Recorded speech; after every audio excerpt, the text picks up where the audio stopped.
Eu vou pôr a gravar então. Já. Sim. Está a gravar, Marco? Tá. Vamos avançar. Bem, isto é um privilégio estar aqui num encontro tão intimista com o Nicolai. Como breve apresentação, alguns de vocês já conhecem aqui o nosso percurso. Eu chamo Sandra Balau, faço parte da Grão juntamente com o Marco Dias, e nós, no início deste ano, trouxemos cá o Nicolai, porque sentimos que havia uma visão do Enneagrama que ainda não tinha vindo para Portugal e que era muito necessária. E eu penso que o Nicolai já dispensa apresentações, não é? O Nicolai é um trainer internacional de Enneagrama, é idealizador do Núcleo da Consciência, é presidente da Sociedade Brasileira de Enneagrama, é uma pessoa que tem dedicado muito a sua vida à expansão da consciência e é autor de livros e está aqui hoje conosco também para falar um bocadinho da certificação que vai ocorrer no final portanto, do mês de outubro, e também para quem tem dúvidas, que temos recebido algumas questões das pessoas. Eu estou a ouvir aqui um barulhinho de fundo, não sei quem é que poderá ser, Marco. É assim.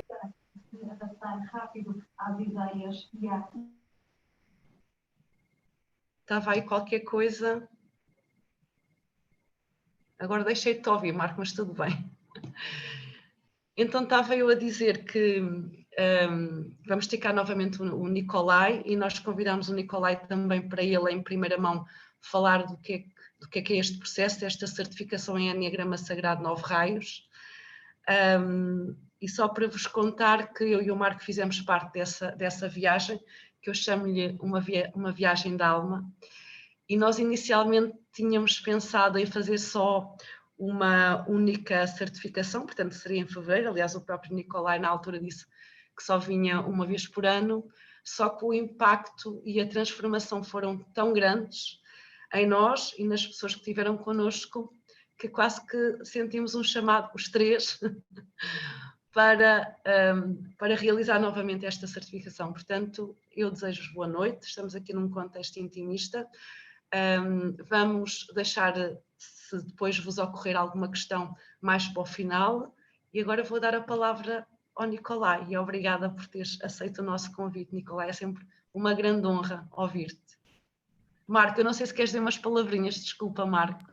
Não. Passamos ao Nicolai. Vamos. Ok. Pessoal, em primeiro lugar, boa noite. Saibam que é sempre uma honra e uma alegria poder falar desse tema aí tão transformador, que eu tenho me relacionado com ele nos últimos 15 anos de forma tão intensa e tão profunda. E de fato, essa segunda ida a Portugal esse ano tem a ver com alguma coisa muito mágica que aconteceu em fevereiro, um rapport, uma conexão muito forte. E para mim é uma grande alegria ter vocês de Portugal. Peço desculpas pelo meu sotaque, né, que não é o melhor, mas de alguma forma tê-los aí a me ouvir essa hora da noite, e agradeço profundamente. Minha ideia é estar aqui por vocês e entregar o máximo possível que a gente puder dentro desse tempo que a gente tem.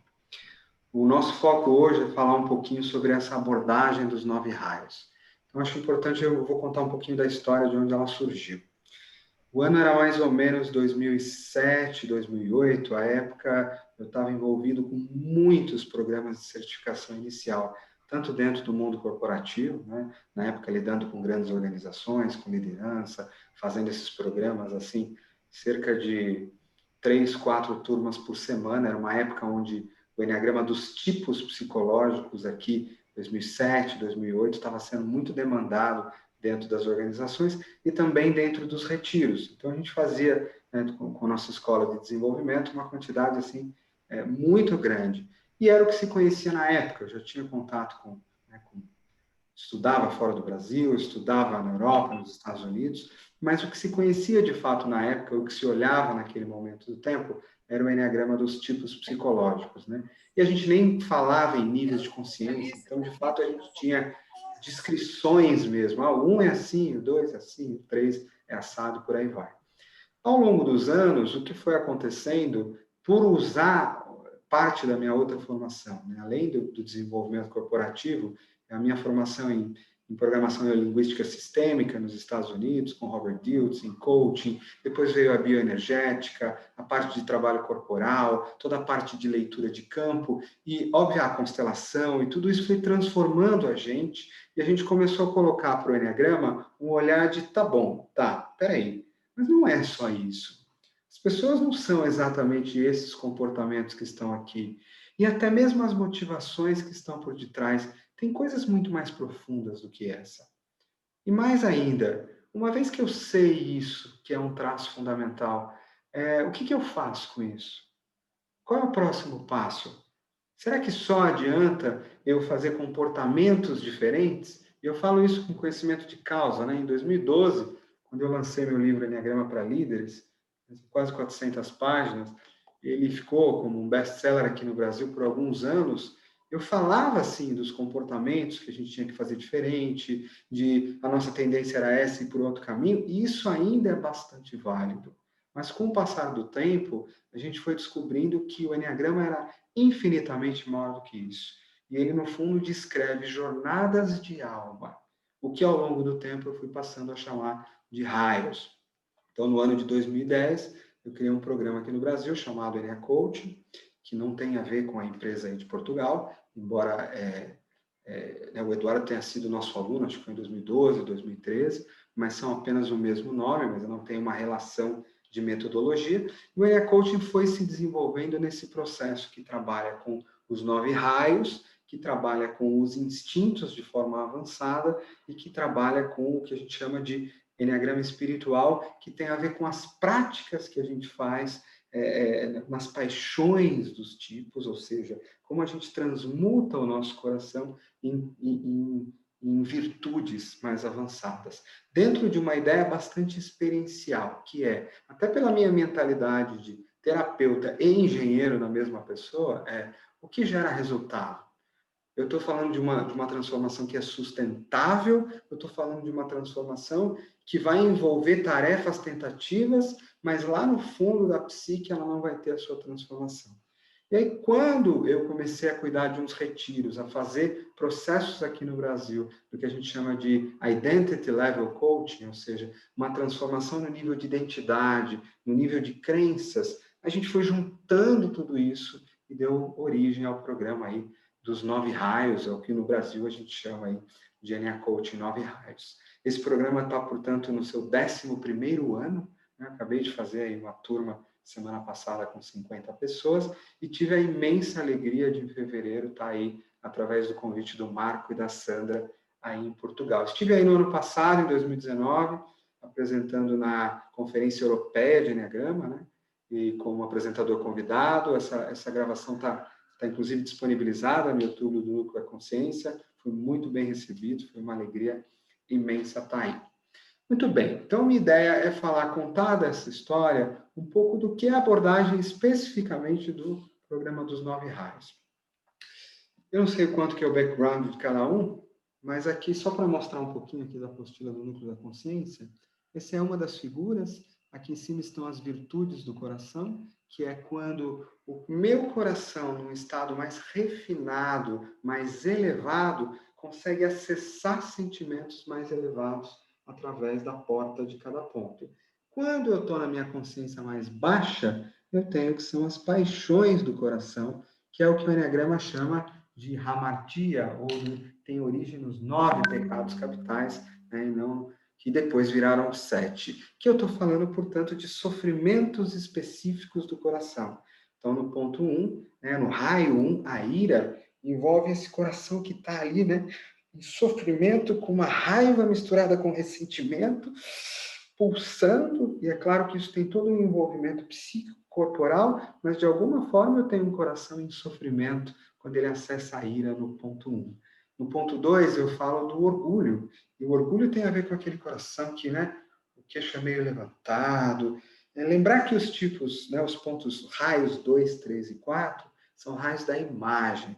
Então, de alguma forma, existe uma vergonha fundamental ou um abandono fundamental dentro de mim, extremamente profundo, e eu crio uma imagem, né, um sistema, uma autovisão sobre mim mesmo para lidar com o mundo lá fora e me proteger. Isso acontece no 2, no 3 e no 4. E no 2, a paixão do orgulho envolve um sofrimento específico de um coração que se engrandece.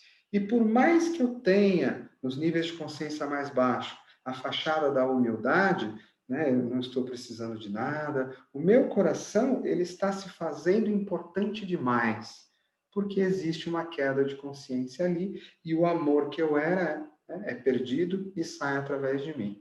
No ponto 3, o que eu tenho é dentro do coração, é que o coração, de alguma forma, sofre, ou seja, o sofrimento específico é o sofrimento da vaidade. O que significa isso? É quando eu perdi o senso de valor interno que eu tenho como alma. Lá no fundo da minha alma, eu me desconectei com esse sentimento no coração de que eu sou profundamente valoroso, não importa o que eu faça, o que eu não faça, o que eu atinja ou não atinja.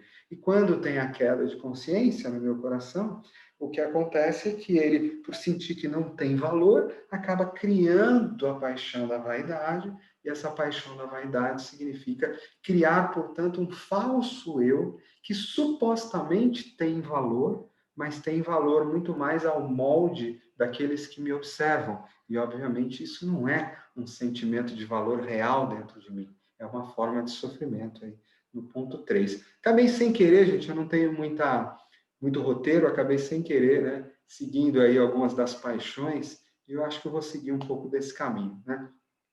Então, assim, lembrando, no raio 4, ou no ponto 4, o que a gente tem aqui é a hipersensibilidade. Esses charts aqui, eles estão na descrição lá no site do Núcleo da Consciência, para quem quiser ver, tá? Então, no ponto 4, o raio 4, o sofrimento específico que acontece é que o meu coração que estava de forma elevada em equanimidade, ou seja, dentro de mim e fora de mim, as minhas emoções estão, né, balizadas, equilibradas, e eu tenho, portanto, uma calma emocional como sentimento, há uma queda de consciência e o meu coração no raio 4 passa a sentir, portanto, o que a gente chama da paixão, da hipersensibilidade ou da hamartia da inveja, que são os dois nomes. A hipersensibilidade é um coração em carne viva. Ele está tão em carne viva que ele não consegue mais, inclusive, nem separar as emoções dele das de fora. E, através de um mecanismo, ele puxa as emoções de fora para dentro e a pessoa fica à mercê daquele sofrimento e ela fica com um apego, inclusive, àquelas emoções. Então, não basta ter essas emoções que me machucam o coração, o meu coração ainda faz uma forma de apego nesse raio. No raio 5, ou no ponto 5, o que acontece no coração do 5 é que entra a paixão é a paixão da avareza. O que significa essa forma de sofrimento do coração? O meu coração, que em estado elevado da consciência, ele está disponível para o flow da vida, né? Para o Ki, para a life force. Isso aí atravessaria para mim. No raio 5, o que acontece é que isso se contrai e eu entro naquilo que eu chamo de o coração no inverno, que é o coração que se contrai, fica bem pequenininho, fica até dentro do peito, não dá nem para sentir, e ele fica no inverno, quietinho ali, congelado. Você chega perto daquela pessoa, é como se o coração não tivesse disponível, ela está se segurando a um fiozinho, como se tivesse pouca bateria, pouca energia, pouco acesso aos sentimentos. De alguma forma, o que eu tenho ali é uma economia dos meus próprios sentimentos e emoções, e essa é uma forma de sofrimento do coração, que acontece principalmente no raio 5. Quando eu vou para o raio 6, o que acontece no coração do raio 6, especificamente, é que aquele coração que no nível de consciência alto, ele está pulsando, né, a coragem, né, a coragem, que não é de nenhuma forma a ausência de medo, ou a pessoa ser contrafóbica, ou como a gente fala no Enneagrama, não ter autopreservação, ela fazer as coisas sem medo. Isso é uma forma de loucura, não é isso. A coragem do coração é um coração que pulsa tão grande que por uma causa maior, que por um propósito, por um chamado que vem do próprio senso de quem eu sou, ele é capaz de se mover para frente, mover o meu corpo para frente. Então, não é que não exista um medo, mas existe um coração que, em nome de algo e de mim, levanta uma espada e move o movimento para frente. A paixão específica que acontece no raio 6 é que, ao distorcer a consciência, isso vira um coração em ansiedade, ou no nome tradicional, que é o nome do medo, que, basicamente, a gente está falando do quê? De um coração que começa a pulsar ali, começa a ficar com frio, com medo, e aí eu vou ter, né, aquela pessoa que, de alguma forma, vai ter uma aceleração da ansiedade, uma adrenalina sempre correndo, isso vai ter efeitos na mente, como a gente vai ver. Isso é uma queda de consciência no coração no ponto 6. Se eu sigo para o raio 7, a forma de sofrimento específica é a gula. O que significa a gula como forma de sofrimento? Imagina um coração que, num nível de consciência alto, ele está completamente preenchido pela vida. Eu não estou falando de prazeres, de experiências, de voltas ao mundo, de vinhos, de relacionamentos. Eu estou falando daquele coração que, numa sala de casa, em meditação, ou cortando a grama no final, ou só numa experiência parada perto da família, tem aquele sentimento de êxtase, de preenchimento tão grande em relação à vida, que eu não preciso buscar mais nada fora de mim. Mas o que acontece no raio 7 é que esse coração se distorce, a consciência dele baixa e ele passa a ser um coração que a gente chama de starving heart, o coração faminto.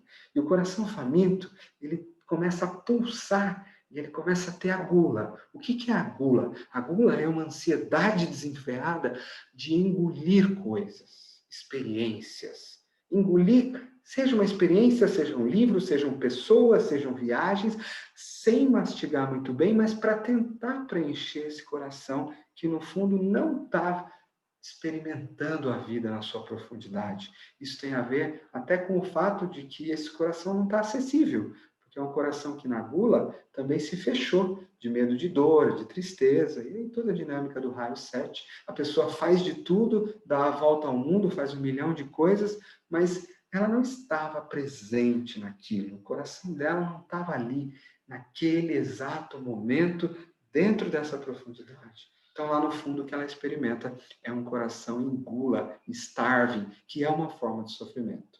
O coração no raio 8, que é um coração em essência, um coração inocente, o que é o coração inocente? Imagina você ter a capacidade de ter no peito e viver com o coração aberto e sensível, como se ele nunca tivesse sido machucado antes.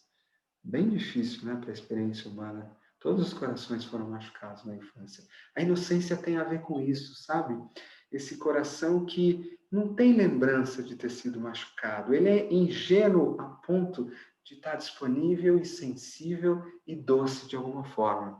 E não é isso que a gente experimenta na maioria das pessoas que tem o raio 8 como principal. Mas é isso que a gente vê na queda de consciência do raio. Então, quando aquele coração vai apertando, fechando a consciência, o que acontece? Como ele era um coração muito sensível, inocente, doce, né, a vida foi, desde os primeiros momentos de vida, machucando, pisando, traindo. E se para todos isso já seria doído, para esse coração, mais doído ainda. Não resta outra alternativa, que é um mecanismo do raio, esse coração se endurecer, né? E criar uma paixão que a gente chama de luxúria. A luxúria tem a ver com excesso. Excesso como defesa do meu coração, como criação de barreiras. Então, eu vou aproveitar que eu sou um raio corporal, né? Os raios 8, 9 e 1, eles estão na seção norte do Enneagrama. Isso significa ter uma quantidade de terra e de força basal, física, corporal extremamente forte. E esse raio 8 vai emprestar dessa força, vai levar para o coração e, como uma concha de uma ostra, vai construir uma muralha bem dura, já que ele tem barro do corpo para fazer isso, e ainda vai empurrar para fora, né? Vai ficar grande, vai usar energia demais, vai impactar demais, sempre numa forma de tentar, né, evitar que isso se machuque novamente. Já no ponto 9, no raio 9, o que acontece nessa queda de consciência é que um coração que estava lá, em nível de consciência elevado, engajado com a vida, engajado com as minhas próprias paixões, conquistas, né, pleno de energia da existência, de alguma forma, na queda de consciência, vai fazendo o que a gente chama de desengajamento, que para alguns é o nome, tem origem na paixão da preguiça, e que de forma mais moderna a gente chama de disengaging, ou seja, o meu coração se desengajou. Ele está sem vontade, ele não está mais pulsando em mim. Eu me desconectei dele e ele está vivendo a vida de uma forma meio morna, aqueles meus sonhos de 15 anos. Ah, tudo bem, né? Ele não bate aqui. Não bate nem a dor e a tristeza de ter deixado esses sonhos para trás, como nem a missão forte que me faz movê-los. Eu vou trocando conforto por engajamento do coração. Sem querer, eu tomei um rumo de fazer, portanto, um pouco da volta inteira aqui e falar um pouquinho do que acontece com o coração dos 9 raios. E o que tem a ver, portanto, a abordagem do 9 raios? O 9 raios não vai falar em tipos. Por quê? Porque, na verdade, nós temos os 9 raios em nós. Claro que um deles é mais central. Por que eu chamo ele de raio? Porque ele não é um quadradinho de comportamentos, ele tem uma escala de consciência. Numa escala de consciência mais elevada, teu coração está acessando outro tipo de sentimentos, a tua mente está acessando outro tipo de informação e, obviamente, levam você a ter comportamentos de uma forma diferente. Né? Quando você está mais mecânico, né, numa consciência média para baixa, aí o teu coração é mais mecânico, ele está agindo nessa paixão aqui, a tua mente é mais mecânica, cheia de crenças do tipo, fixações, visões, que a gente conhece muito bem, quem estuda o Enneagrama dos tipos, e aí é mais fácil dizer que a tendência de comportamento é essa, ou essa, ou essa, e muitas vezes elas são válidas, sim, e quanto mais a nossa consciência está mais baixa, mais válidas elas são. E tem uma beleza de aprender, ou começar a porta de entrada no Enneagrama a ser o Enneagrama dos tipos, porque é uma porta de entrada. Para a gente entrar num castelo, numa linda catedral, a gente precisa passar por uma porta de entrada. E essa é uma bela porta de entrada, mas ela leva somente ao primeiro hall. Ela não leva à catedral.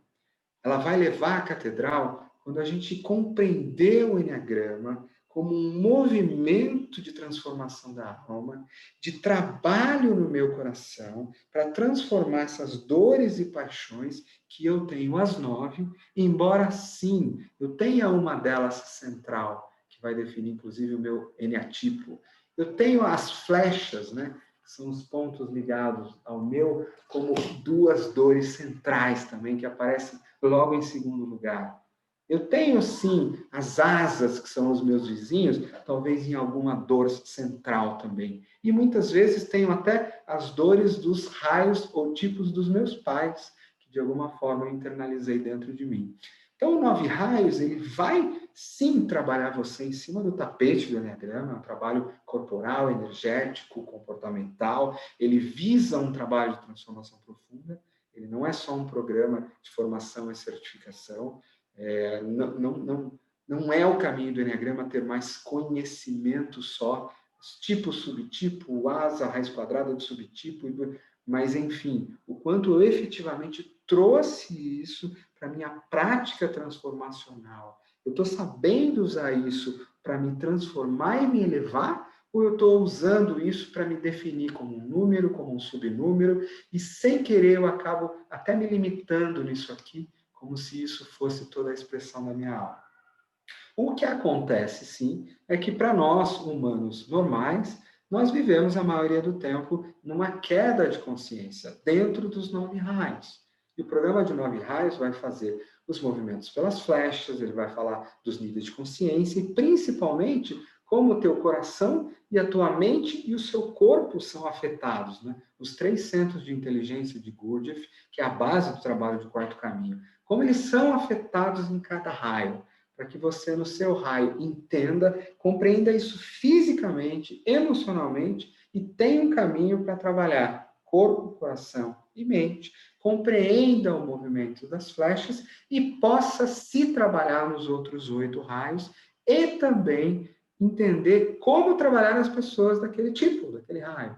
Qual é o primeiro movimento que você tem que fazer? Qual é o mais importante? Se eu estou no 2, se eu estou no 3, se eu estou no 4.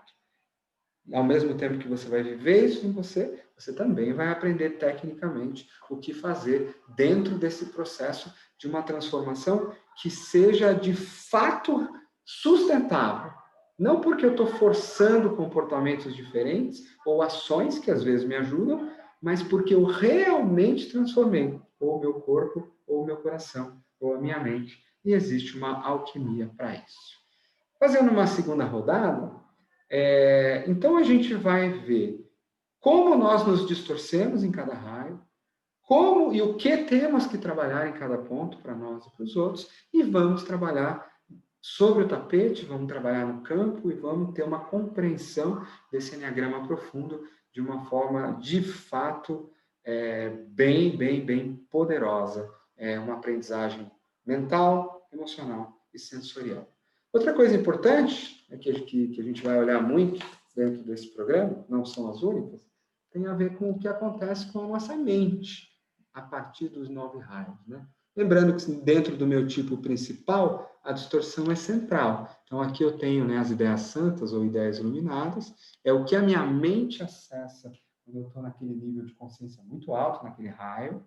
Não são pensamentos, é uma percepção da realidade.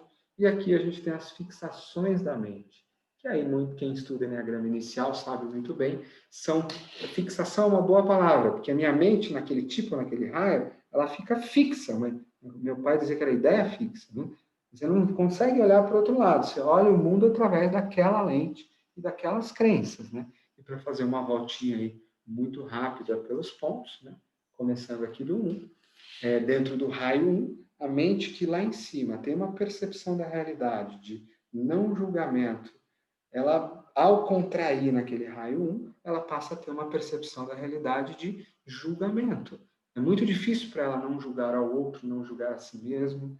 É uma percepção, inclusive, ressentida, ela junta com a ira do coração e vira um processo de ressentimento. Então, dentro do raio 1, trabalhar, né, o não julgamento mental. A gente vai fazer meditações para isso, trabalhos para isso. Essa é inclusive, uma das distorções da mente, que não é só quem é do raio 1 que tem, né? A gente encontra aí nos tipos das flechas, né? O 4 e o 7 bastante, mas a gente acaba encontrando em todo mundo, porque arquetipicamente, principalmente nós, né? Vocês, portugueses, trouxeram isso de alguma forma para o Brasil, então nós compartilhamos essa herança que muitas vezes lida com o julgamento, com a punição e com outras ideias antepassadas que nós todos vivemos um pouco disso. Dentro do raio 2, o que a gente tem na distorção é a adulação. Então, essa adulação, essa crença de que eu, de fato, tenho que agradar ou fazer por você, porque senão eu não vou receber de você. Mas, na verdade, o que está por detrás, né? O amor que eu estava dentro de mim, ele saiu, ele esvaziou. Eu acho que eu tenho que ir atrás dele. E as crenças que eu desenvolvo são crenças de que eu tenho que fazer por você.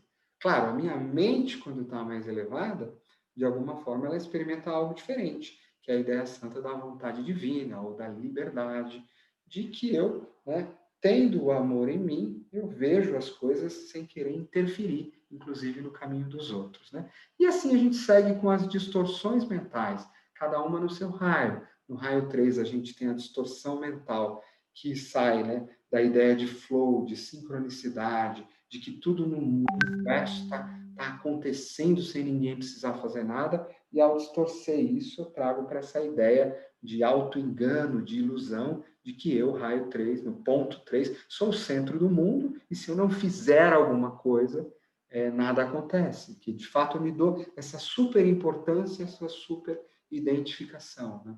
de alguma forma. Lá no raio 4, o que vai acontecer na mente? Essa mente que via a santa beleza, né? Tudo que é maravilhoso, é pleno, vem pelos meus olhos e me preenche em êxtase. De repente, isso se perde na minha mente, a minha mente começa a não conseguir ver mais essa beleza. Aliás, eu acho tudo sem graça, feio, e eu vou atrás daquilo que é diferente, de alguma forma. Mas nada nunca me preenche, porque parece que tem que ser diferente para ser bonito, parece que tem que ser diferente para ter valor. Aí todo um mecanismo que quem estuda o Enneagrama dos tipos sabe que acontece aí dentro do ponto 4, e a cabeça do 4 começa a fantasiar demais, né? Tem essa coisa da melancolia, que é quando o coração está em falta de preenchimento, se junta com as ideias e eu passo a ter ideias melancólicas, até para prender no meu coração esses sentimentos aí mais tristes, que já era para ter ido embora, mas é que eu mantenho através de uma dinâmica mente-coração. Cada raio tem uma dinâmica diferente entre os centros de inteligência. Isso é uma coisa que a gente vê nesse programa também. Não tem nenhum livro, mas é uma informação bem interessante, que são esses movimentos dessa conexão dos centros, como eles se distorcem e como, de alguma forma, a gente pode trabalhá-los para eles ficarem diferentes. Né? No ponto 5, a gente tem, então, o que era uma mente de onisciência, de abundância, né? Vendo tudo, tendo essa clareza imensa sobre todos os mecanismos.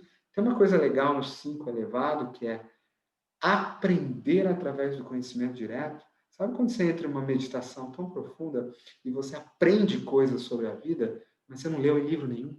Você simplesmente tem aquela percepção e ela é direta e rápida? O que acontece na mente 5 é que, ao se distorcer, eu perco essa capacidade, essa conexão com a inteligência de Deus, e eu passo a ficar desesperado de não ter essa inteligência, esse conhecimento, e eu vou atrás de conhecimentos, então, produzidos por livros, por homens, né? Que não necessariamente são sabedoria, não necessariamente passaram através da minha vida e da minha existência, mas são conhecimentos mais catedráticos, que parecem que, se eu absorver muito aqui no meu HD, eles vão me dar um senso de clareza, mas muitas vezes não dá, né? E eu fico com aquele vazio de que sempre parece estar faltando saber alguma coisa, né?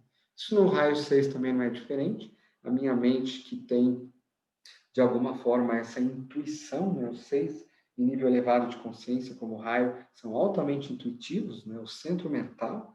Eu, basicamente, poderia, em meditação, saber o caminho a seguir, mas não é isso que acontece, né? No raio distorcido, a minha mente perde completamente a direção. Isso acontece no 5, no 6 e no 7. Os tipos mentais perdem a direção e o 6 fica, né, com essa ansiedade que está batendo no coração, sem direção, pedindo para alguém lá fora, por favor, me diz, estou no caminho certo? Estou fazendo bem? O que você acha? Não, eu acho que eu vou por aqui. Não, eu acho que eu vou por ali. Porque eu perdi esse senso de segurança interno, de orientação interna e até mesmo de suporte interno. E aí eu preciso que alguém, ou uma empresa, ou uma religião, ou um conjunto de regras, alguém, ou um chefe forte, ou um pai forte, me diga, né, me valide que eu estou no caminho certo, porque realmente lá por detrás eu pareço que estou perdido. Que não é diferente no 5, mas o 5 acaba encontrando um refúgio ali. E o 7 também não vai ser diferente, né? Uma mente que, em estado elevado de consciência, estaria de fato em presença absoluta, tem a ver com o coração também, bebendo da presença, como a gente falou, e essa presença absoluta me dá uma percepção de que existe um grande plano para tudo.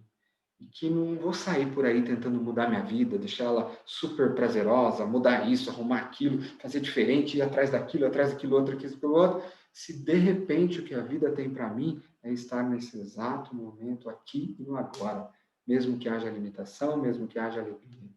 E quando eu me dou conta que paro de fazer esses pequenos planejamentos e passo a lidar com a minha vida mais com o planejamento que ela tem para mim. Mas não é isso que vai acontecer. No 7, eu vou ter os meus planejamentos positivos, pensando nas múltiplas alternativas, e vou tentar, né, fazer minha vida ir por esse caminho que a minha pequena mente acredita que vai dar certo.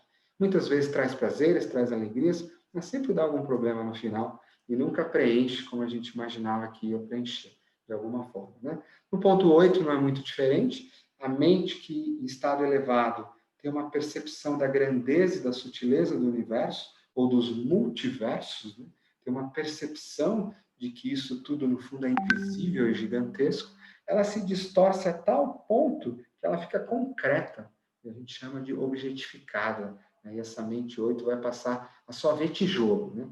Aquilo que eu ponho a mão existe, que eu não ponho a mão não existe, ela fica pragmática, concreta, extremamente incapaz de lidar com a sutileza de alguma forma. E no nível mais baixo de consciência ainda, ela entra na crença, né, do toma lá da cá, ou que alguns vão chamar de vingança, não gosto muito dessa palavra, mas nessa ideia de que o forte, né, esmagou o fraco e eu tenho que contra-atacar. E na mente 9 não é muito diferente a distorção. O que a gente vai ter ali, uma mente que em estado elevado de consciência percebe que o seu corpo e o corpo de toda a vida, não só nesse planeta, mas no universo inteiro, está conectado. Né? Somos uma única raiz, né, conectando as árvores, e que é cortada e sente essa dor de estar isolada de alguma forma, ou de estar pequenininha, invisível, sem importância, se desenvolve aí numa mente que desenvolve a menos-valia, que é um olhar para mim, não sou tão importante assim, deixa, aqueles outros podem falar na minha frente, o meu não é assim, pensamentos repetitivos. Esses pensamentos são programas, tá? Eles não são pensamentos elevados, muito menos são meus. Eles são crenças que ficam no estado automático, girando, girando, girando, e que em cada raio tendem a aparecer mais. Embora, importante lembrar, todos nós acessamos essas 9 padrões de crenças ou fixações, mas aquelas do nosso raio são mais importantes. Para que a gente aprende isso? Né? Muitas vezes a gente aprende o Enneagrama, entendi qual é o meu comportamento, da minha mulher, do meu marido, isso ajudou um pouquinho. De fato, ajuda um pouquinho. É como subir um degrau. Mas para por aí. Sabe? Isso aí não é nem o começo da entrada da história. A entrada da história é depois disso. Sem invalidar, porque isso é uma porta de entrada, tá bom, como eu transformo esse sistema, um sistema que vai me guiar em transformação na mente, no coração e no corpo, para o resto da minha existência? Como eu pego um cliente de coaching ou um cliente de terapia ou até mesmo um cliente corporativo e consigo adaptar essas técnicas profundas dos 9 raios para fazer neles transformações que são muito grandes? Seja porque eu vou atender um CEO de uma multinacional que é um 8, e aí eu vou achar que ele é assim, todo bravo, mas eu entendi que no fundo tem um jeito de acessar a inocência do coração.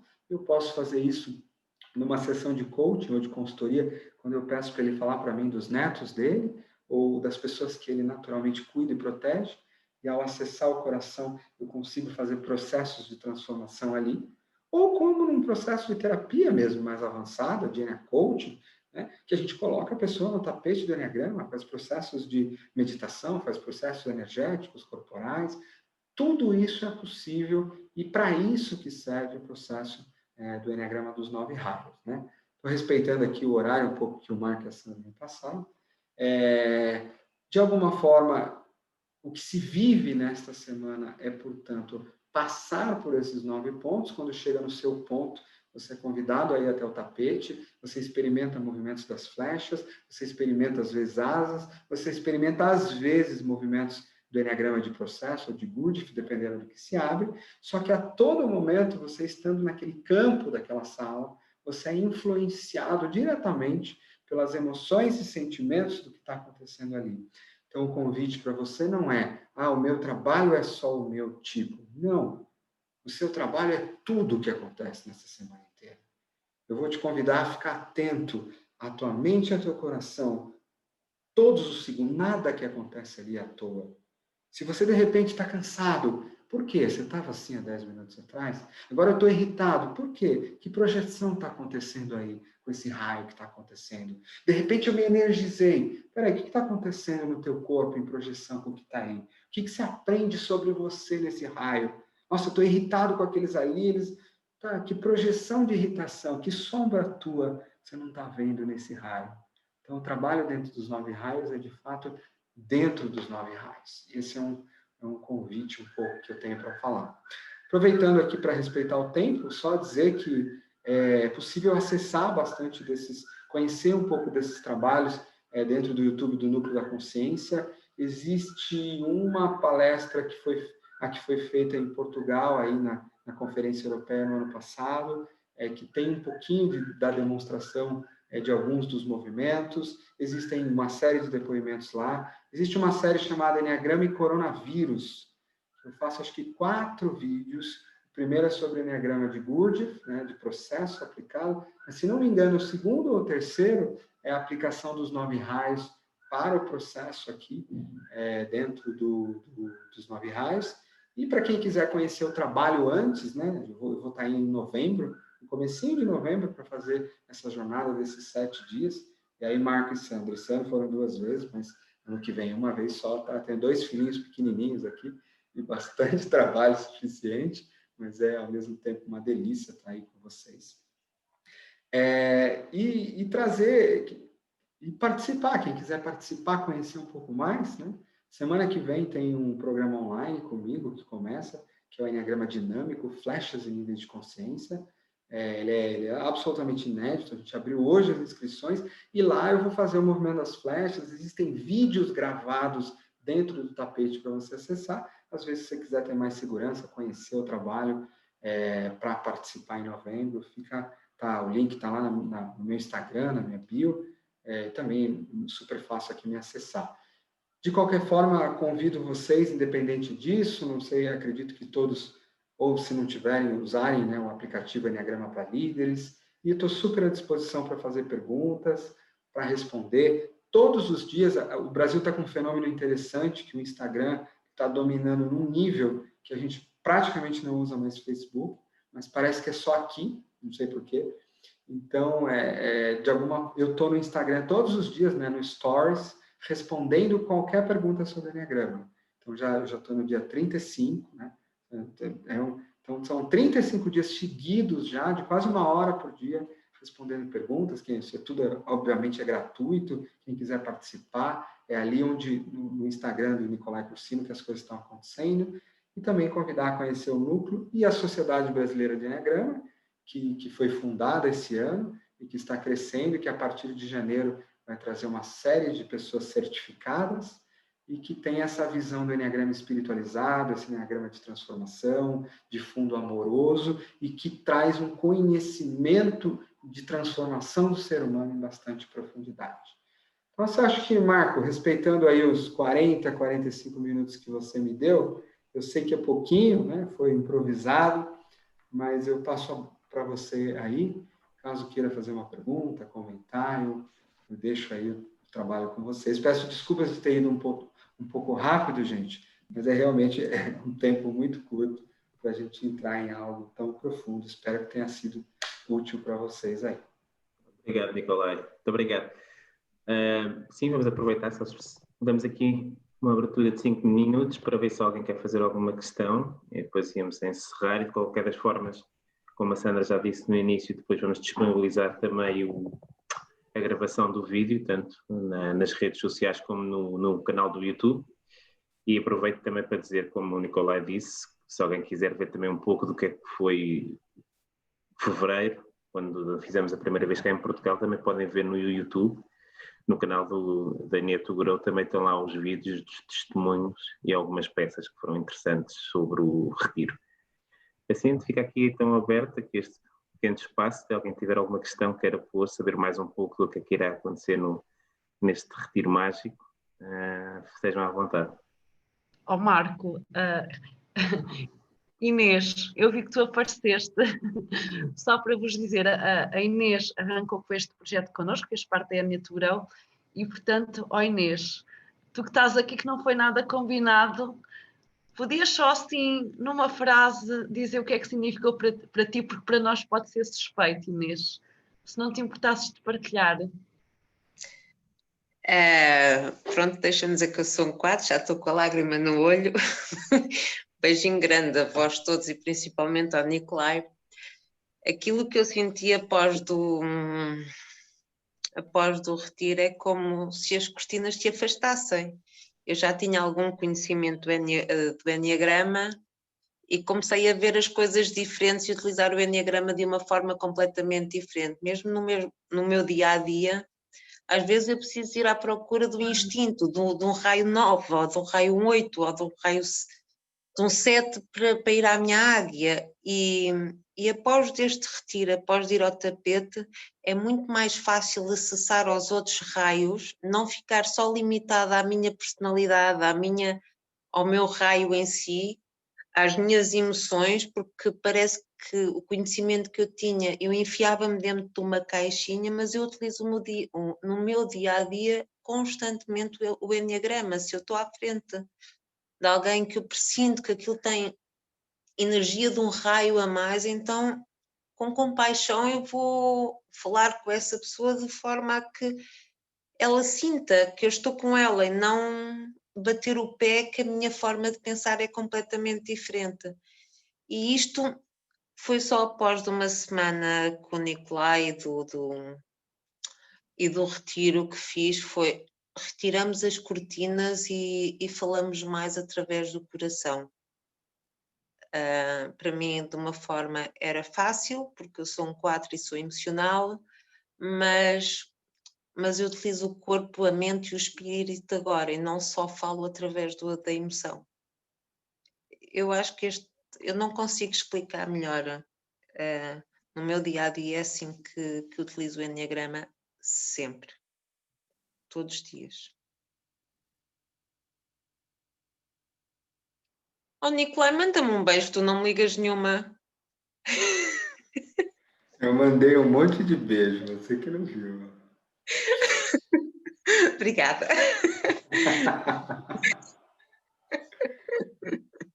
Espero que você apareça para dar um beijinho na gente, né? Apareço.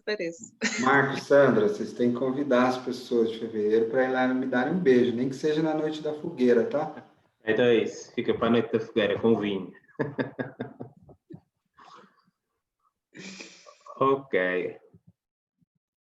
Obrigado, Inês, pelo teu testemunho.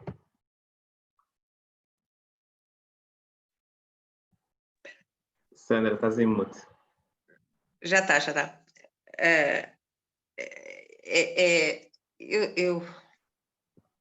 Eu gostava de ter a capacidade de explicar melhor, ou a capacidade de ser. Eu não consigo. Aquilo que eu falo, aquilo que eu sinto é mesmo, vão sem expectativas, porque tudo poderá ser diferente. E uma coisa é certa, a única expectativa que eu posso dar a certeza que podem ter é no final da semana tudo será diferente. Até foi uma sorte ter feito o retiro, porque após dessa semana nós entramos em quarentena com medo, e graças a um retiro e graças à força de grupo que nós tivemos, e à união que tivemos, Brasil e Portugal, que fizemos as pazes, né? Que é mesmo assim. Houve aqui uma união muito grande, e isto é uma egrégora que transforma mundos, né? Porque Portugal, Brasil vai para a África, e isto começa a ser muito grande, começa a ser muito intenso. E foi uma sorte para nós, portugueses, porque depois também conseguimos agarrar certos portugueses, quem estava à nossa volta.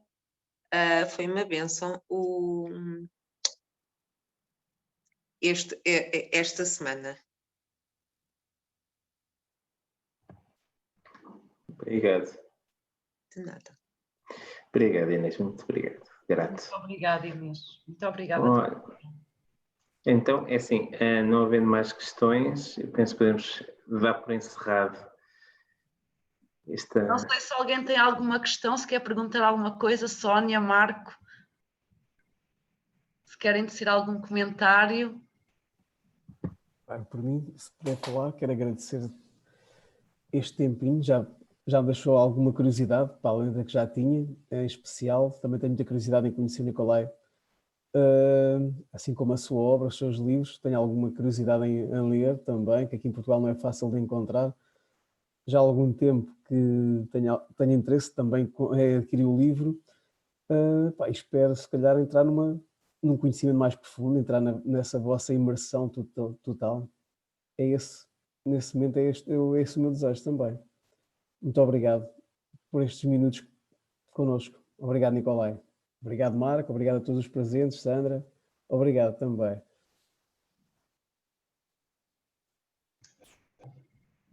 Obrigada, Marco. Se alguém quiser, eu ainda tenho 3 livros de Enneagrama para líderes.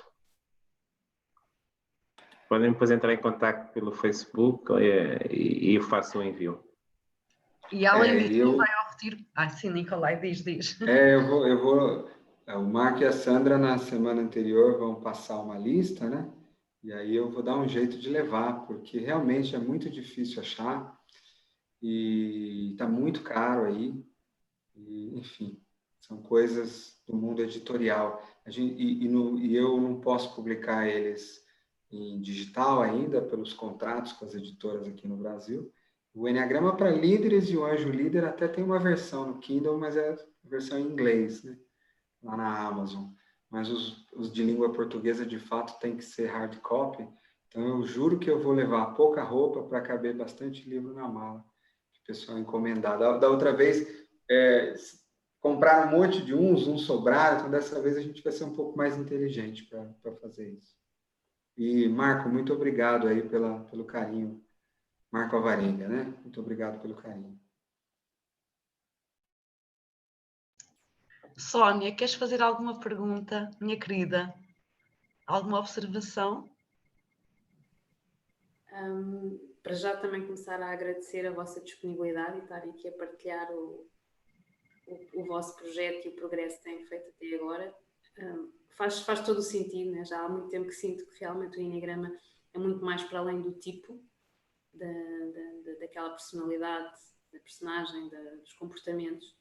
E realmente haver a possibilidade e explicação e o contacto com os outros tipos e que realmente eles estão em nós faz muito sentido e agradeço imenso por isso, por essa partilha. Obrigada. Obrigada, Sónia. Ana Francisco, vou-te convidar também a dizer umas palavras num contexto intimista, acho que faz sentido. Eu quero agradecer o facto de conhecer no fundo esta técnica de forma de aceder a nós próprios. Estou curiosa e gostava muito de me colocar em cima da mandala. Gostava de perceber o que é que ela tem para me dizer, para me fazer perceber no fundo qual é o caminho que tenho que seguir. Vamos ver a seu tempo.